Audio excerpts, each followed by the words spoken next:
ఆంధ్రప్రదేశ్ రాజకీయాల్లో వేడి ఇంకా తగ్గడం లేదు. నారా లోకేష్ ని డిప్యూటీ సీఎం చేయాలన్న డిమాండ్ టీడీపీ నేతల నుంచి వినిపించింది. అది పెను దుమారానికి దారితీసింది. చంద్రబాబు సమక్షంలోనే టీడీపీ నేతలు ఈ డిమాండ్ చేశారు. ఆయన ఖండించకపోవడంతో మిగతా నేతలు ఇదే స్లోగన్ అందుకున్నారు. ముందుగా మహాసేన రాజేష్ కూటమి ప్రభుత్వంలో లోకేష్ ప్రాధాన్యత పెరగాలి అనే డిమాండ్ను తెరపైకి తెచ్చారు. ఆయనకు డిప్యూటీ సీఎం పదవి ఇవ్వాలని డిమాండ్ చేశారు. అదే సమయంలో టీడీపీ అనుకూల మీడియాలో సైతం అదే డిమాండ్పై రకరకాల కథనాలొచ్చాయి. ఆంధ్రజ్యోతి రాధాకృష్ణ అయితే తన ప్రత్యేక కాలంలో ఇదే మంచి తరుణం అంటూ రాసుకొచ్చారు. దీంతో ఇది రచ్చకు దారితీసింది. టీడీపీ వ్యూహాత్మకంగా దీనిని తెరపైకి తెచ్చిందని జనసేన అనుమానించింది. లోకేష్ ని డిప్యూటీ సీఎంగా చూడాలి అని టీడీపీ శ్రేణులకు ఉన్నట్టే పవన్ కళ్యాణ్ సీఎంగా చూడాలి అన్నది జనసేన శ్రేణుల అభిప్రాయం అంటూ కౌంటర్ ఇచ్చింది. దీంతో తెలుగుదేశం పార్టీ సైలెంట్ అయింది. పార్టీ శ్రేణులు సైలెంట్ గా పాటించాలని ఆదేశాలు జారీ చేసింది. జనసేన సైతం ఇదే తరహా ప్రకటన కూడా చేసింది. అయితే అంతా గప్చుప్ అనుకుంటున్న తరుణంలో కొత్త వార్త బయటకొచ్చింది.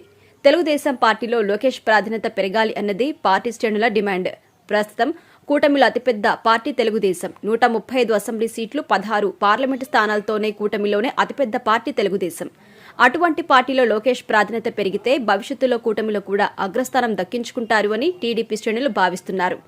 అందుకే తెలుగుదేశం పార్టీ వర్కింగ్ ప్రెసిడెంట్ గా లోకేష్ ని ఎంపిక చేయాలనే డిమాండ్ పెరుగుతోంది.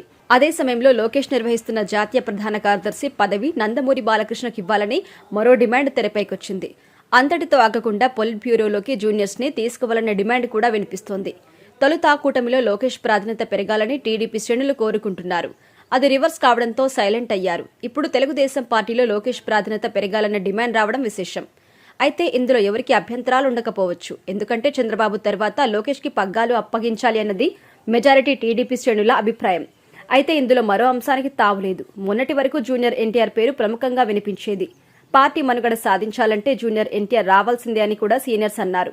అయితే లోకేష్ పాత్ర పెరగడం, టీడీపీ విజయం సాధించడం, లోకేష్ కీలక పోలియోలో నిర్వహిస్తుండటంతో ఆయన విషయంలో ఎటువంటి సంశయమైతే లేదు. అయితే తాజాగా దీనిపై మాట్లాడారు టీడీపీ రాష్ట్ర మాజీ అధ్యక్షుడు, వ్యవసాయ శాఖ మంత్రి కింజరపు అచ్చెన్నాయుడు. చంద్రబాబు తర్వాత టీడీపీలో లోకేష్ బాబుదే స్థానం.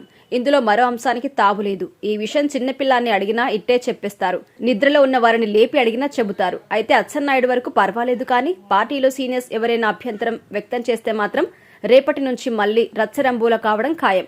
అయితే చంద్రబాబుతో పాటు లోకేష్ ను ఎదురించే పరిస్థితి అయితే తెలుగుదేశం పార్టీలో లేదు. అయితే చెప్పలేం కూడా ఏ పుట్టలో ఏ పాము ఉంటుందో లేదో.